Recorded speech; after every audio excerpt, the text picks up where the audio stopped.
Katika maisha watu wengi wanazungumza, huyu ananipiga vita, huyu ameanzisha vita, kule kuna vita, vita, vita, vita. Lakini tunapoangalia maandiko pia yanazungumzia kwa habari ya vita. Kwa maana ya kwamba katika maandiko tunaona vita baina ya taifa na taifa, vita baina ya mtu na mtu, vita. Vita si neno zuri, vita si neno ambalo linafurahisha, ni neno ambalo linatisha, kwa sababu palipo vita lazima kuna mmoja ataanguka.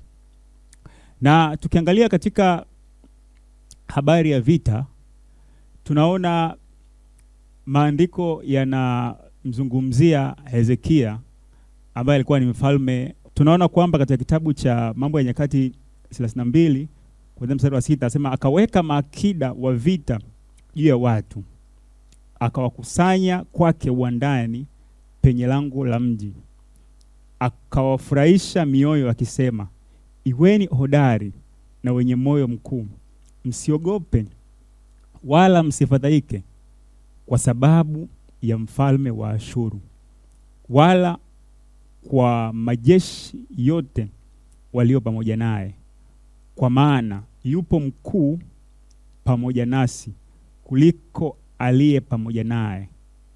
Kwake upo mkono wa mwili, ila kwetu yuko Bwana Mungu wetu kutusaidia na kutupigania mapigo yetu.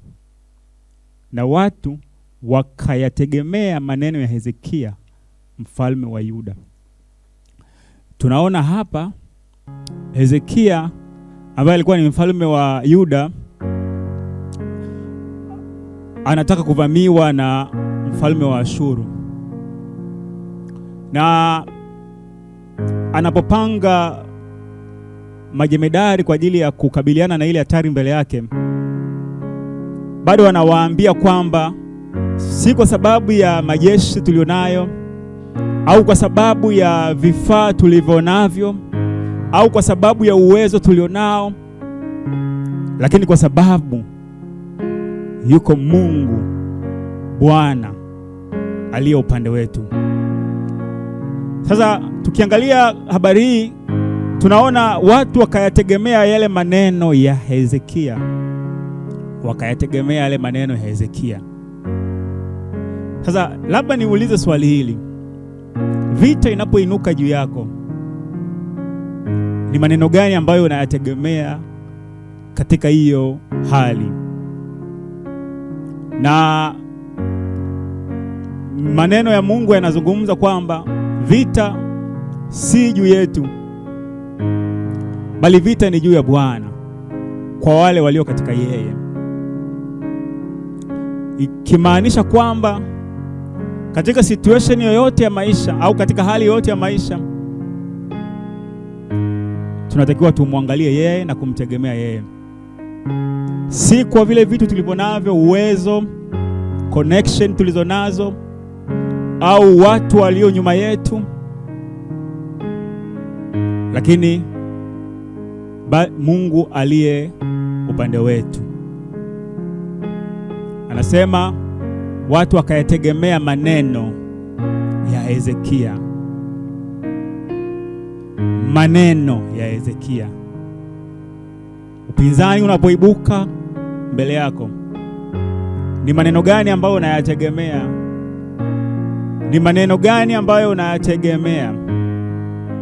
Ni maneno yenye kukupa kiburi kwamba wewe unaweza, wewe una nguvu, wewe una vifaa, wewe una fedha, wewe unajua? Au ni maneno gani?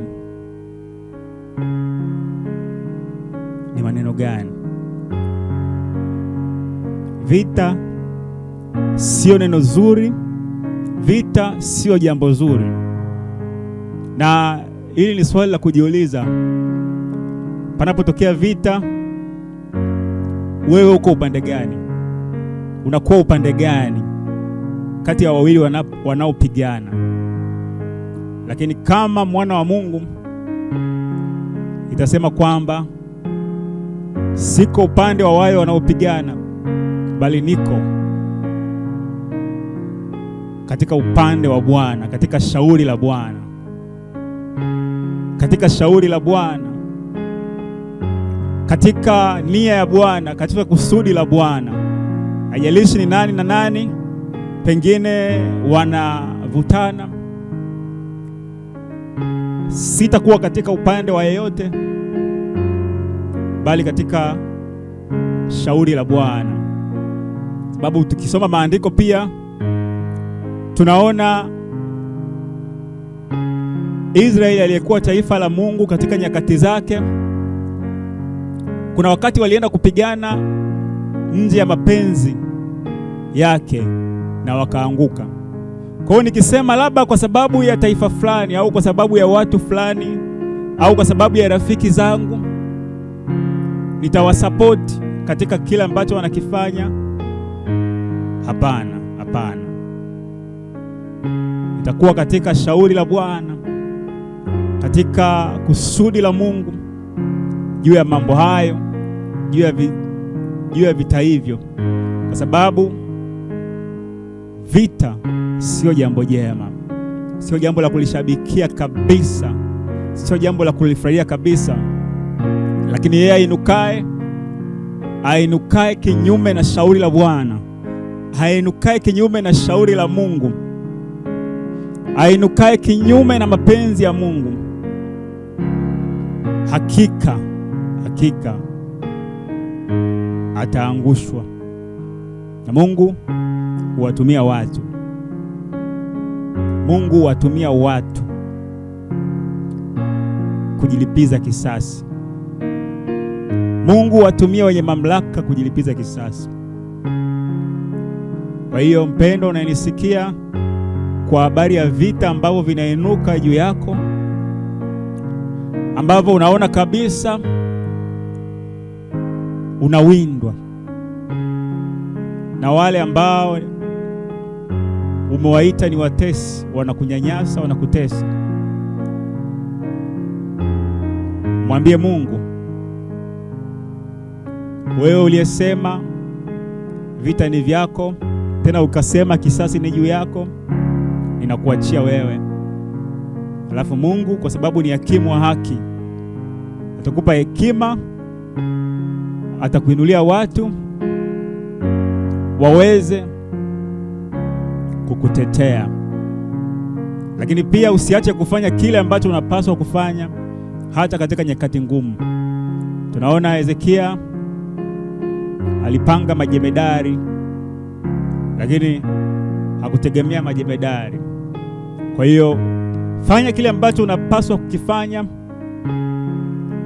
huku ukiangalia msaada wa karibu,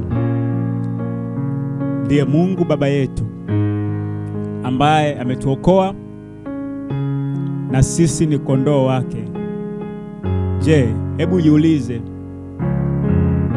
ni kazi ya nani kuwalinda kondoo? Ni kazi ya nani kuhakikisha kondoo wako salama? Ni kazi ya mchungaji, ndiye Kristo Yesu. Ni kazi ya nani kuhakikisha ufalme unakuwa salama kama si mfalme? Mfalme anahakikisha watu wake wako salama. Popote ambapo linatokea jambo, lazima tumwangalie Mungu wetu. Kama vile katika mataifa, pale ambapo tukio baya linapotokea, watu huziangalia serikali za ulimwengu, utafuta msaada katika serikali za ulimwengu. Ndivyo vile ambavyo sisi tumwaminio Mungu wetu, tumwaminie Baba yetu wa mbinguni, pale ambapo watu wanawaza mabaya kinyume na vile ambavyo Mungu amekusudia iwe katika maisha yako, ikiwa umuitie Mungu, mwambie Mungu, Mungu nitetee, wewe uliye hakimu wa haki, wewe umwezaye kutushindia, wewe uwezaye kutulinda, ukatupitishe salama, ukatuwezeshe kushinda, ukatuwezeshe kushinda majaribu, ukatuwezeshe kushinda yale yote yaliyo kinyume na mapenzi yako. Neno hili likuamshe wewe ambaye bado hauna msaada wa karibu, yaani hujaamua kumwamini Mungu kwamba ndiye msaada aliye wa karibu. Tena kwa namna hiyo akaamua kuleta msaada wake uishi pamoja nasi, ndiye Kristo Yesu. Yesu Kristo alikuja ulimwenguni,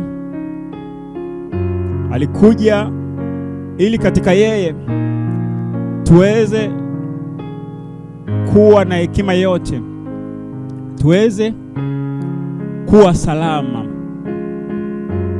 tuweze kuwa salama, tupokee ondoleo la dhambi, lakini tupewe ule msaada wa karibu, ndiye Roho Mtakatifu atupae hekima, atupae hekima ya kuweza kukabiliana na ya ulimwengu. Yamkini hatuwezi kufahamu cha kufanya kwa sababu hatujampa Roho Mtakatifu nafasi ya kutufariji, ya kutupa nguvu kupitia neno lake. Mungu atuwezeshe tunaposikia neno hili, tuamini kwamba katika Kristo Yesu uko msaada wote wa rohoni na wa mwilini, yaani katika roho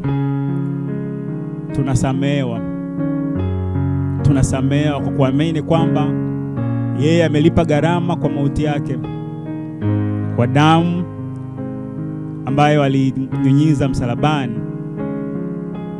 akainyunyiza patakatifu mbinguni kwa ajili ya makosa yetu. Tena akutuacha wenyewe, akamleta Roho Mtakatifu ili katika yeye tupokee hekima yote na vipawa vya huyo Roho vitakavyotusaidia kuishi kwa ujasiri, kusema kwa ujasiri na kuachilia hekima itakayotuwezesha kushinda ya ulimwengu. Nipitapo katika njia ya maswali mengi, watuliza fikra zangu kwa uwezo wako, wanipitisha pasipo njia kwa neno lako, msaada wa karibu usiyeshindwa jambo. Nguvu zangu,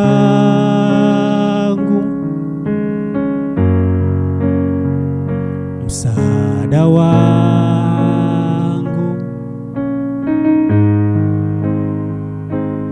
nguvu zangu, msaada wangu.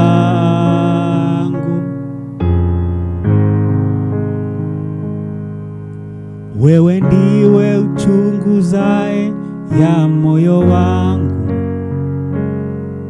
yale ambayo watu wengi hawawezi kuona.